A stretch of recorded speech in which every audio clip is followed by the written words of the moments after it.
Seperti firman Tuhan katakan, jika engkau makan atau jika engkau minum, atau jika engkau melakukan sesuatu yang lain, lakukanlah semuanya itu untuk kemuliaan Allah. Kesempatan hidup yang Tuhan berikan, ku mau pakai memuliakan Tuhan, melayani, mengasihi sesama seperti Bapa mengasihiku. Kesempatan hidup yang Tuhan berikan, Katakan, ku mau pakai, ku mau pakai memuliakan Tuhan, melayani, mengasihi sesama seperti Bapa mengasihiku. Di sisa umur hidupku, selama ku masih kuat, apapun yang ku perbuat, apapun yang ku mau menyenangkanmu. Ku mau Katakan, menyenangkanmu, menjadi roti terpecah, menjadi roti terpecah, menjadi anggur tercurah, menjadi berkat bagi sesama. Ketika kita percaya bahwa hidup kita telah dibeli dengan harga yang lunas dibayar, maka kita mau serahkan seluruh hidup kita dan mempergunakan tubuh kita untuk kemuliaan Allah. Katakan, kesempatan hidup.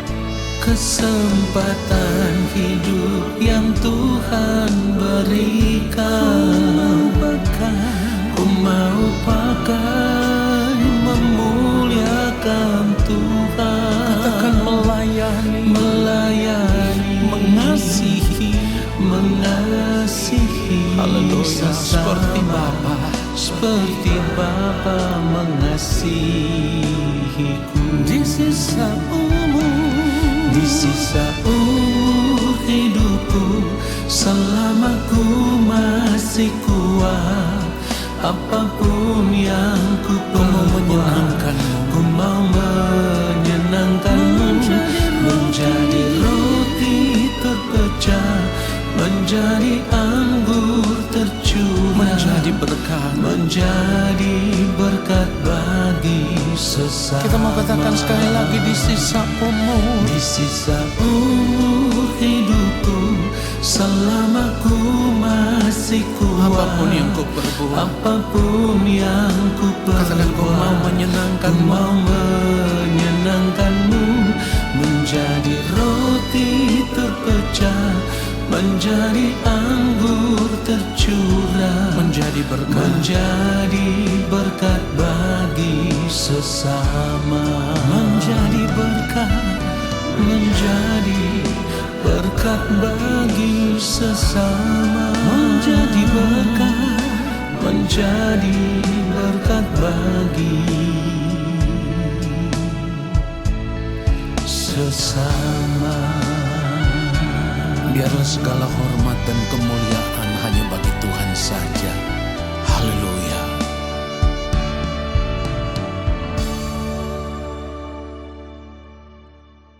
Baiklah, mari kita siapkan hati kita, mari kita berdoa.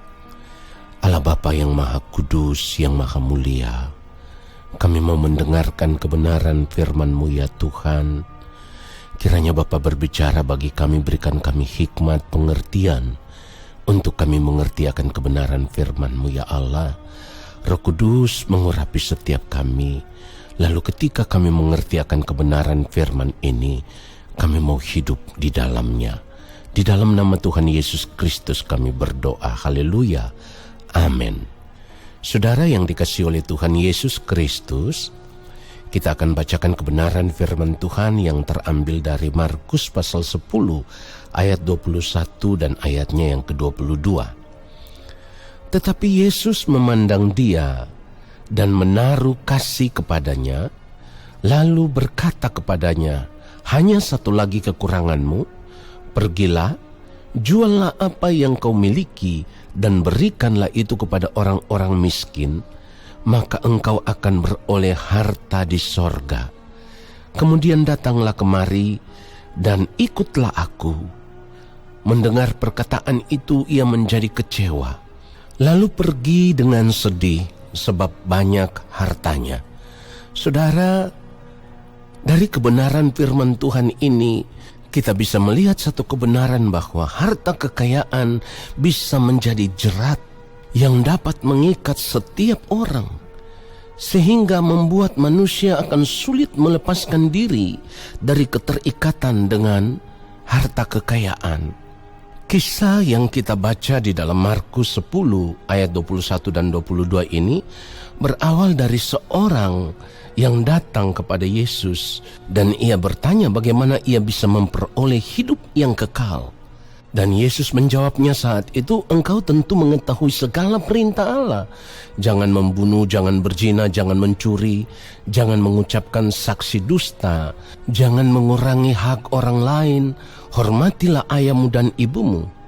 Lalu kemudian orang ini berkata kepada Tuhan Yesus, Guru, semuanya itu telah kuturuti sejak masa mudaku. Artinya saudaraku, yang ia mau katakan kepada Tuhan Yesus saat itu bahwa semua perintah yang tertulis di dalam hukum Taurat sudah ia lakukan. Nah saudara yang dikasihi oleh Tuhan Yesus Kristus, tetapi yang Tuhan mau lebih daripada itu. Kalau kita benar-benar mau diselamatkan, yang Tuhan mau adalah kita harus melepaskan diri dari keterikatan dengan segala sesuatu yang kita miliki. Sebab jika tidak, kita tidak mungkin berkenan kepada Allah. Hal ini jelas terbukti saudaraku. Tuhan Yesus katakan hanya satu lagi kekuranganmu. Pergilah jualah apa yang kau miliki dan berikanlah itu kepada orang-orang miskin. Maka engkau akan beroleh harta di sorga. Kemudian datanglah kemari dan ikutlah aku. Saudaraku, ternyata keterikatan dengan harta kekayaan, kemewahan, dan segala sesuatu yang ia miliki membuat ia tidak rela untuk melakukan apa yang Tuhan Yesus perintahkan. Padahal sudah ada jaminan daripada Tuhan, kalau engkau menjual, membagikan itu kepada orang-orang miskin, maka engkau akan beroleh harta di sorga.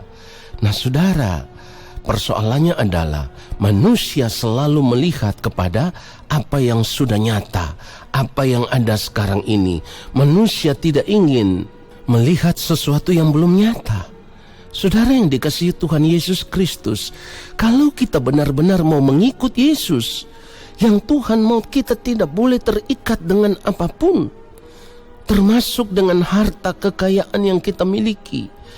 Oleh sebab itu kita juga harus memiliki prinsip bahwa apapun yang ada pada kita saat ini, segala sesuatu yang kita miliki itu bukan milik kita, tetapi itu adalah milik Allah.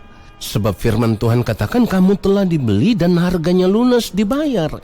Artinya kita tidak berhak lagi atas kehidupan kita. Seluruh hidup kita menjadi milik Tuhan. Itu berarti apapun yang kita miliki juga milik Tuhan.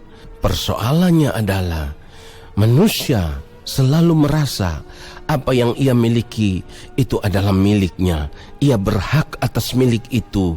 Dan itulah yang membuat manusia sulit untuk melepaskan diri dari keterikatan dengan segala yang dimilikinya.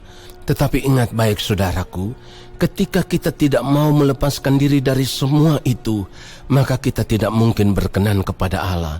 Tidak berkenan kepada Allah berarti kita tidak mungkin diterima di dalam kerajaan Allah. Saudara, ketika Tuhan Yesus mengatakan demikian, ayat 22 firman Tuhan katakan mendengar perkataan itu, ia menjadi kecewa, lalu pergi dengan sedih sebab banyak hartanya. Perhatikan itu saudaraku. Oleh sebab itu, ini seharusnya menjadi pelajaran berharga bagi kita. Kita tidak boleh terikat dengan apapun yang kita miliki jikalau kita benar-benar ingin diselamatkan di dalam Yesus.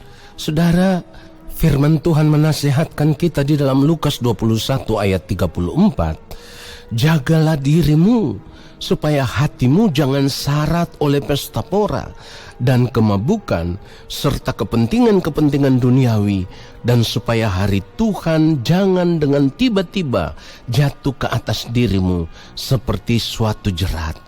Saudaraku, ini adalah suatu peringatan yang sangat penting dan kita harus serius, ya. Kita harus serius untuk memperhatikan ini. Karena apa? Karena kita tidak pernah tahu kapan waktu Tuhan tiba bagi kita, kapan waktu Tuhan tiba atas dunia ini. Kita tidak pernah tahu.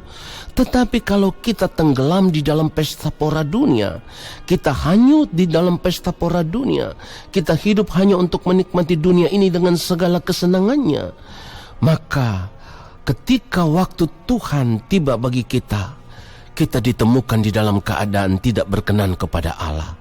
Oleh sebab itu kita harus memeriksa seluruh keberadaan hidup kita. Apakah saat ini kita sudah sungguh-sungguh melepaskan diri dari keterikatan dengan dunia ini, keterikatan dengan segala sesuatu yang kita miliki, atau kita masih menikmatinya? Kalau kita masih menikmatinya, maka suatu saat nanti hari Tuhan akan jatuh ke atas kita seperti suatu jerat, dan itu yang membuat kita tidak akan mungkin berkenan kepada Allah.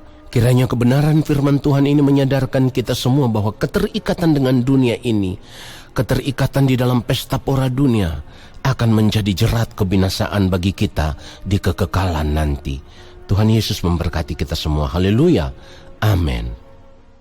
Mari arahkan hati kita di hadapan Allah Bapa di sorga. Kita mau mengangkat tangan di hadapan Bapa, dan kiranya Bapa berkenan menurunkan tangannya dan memberkati kita semua.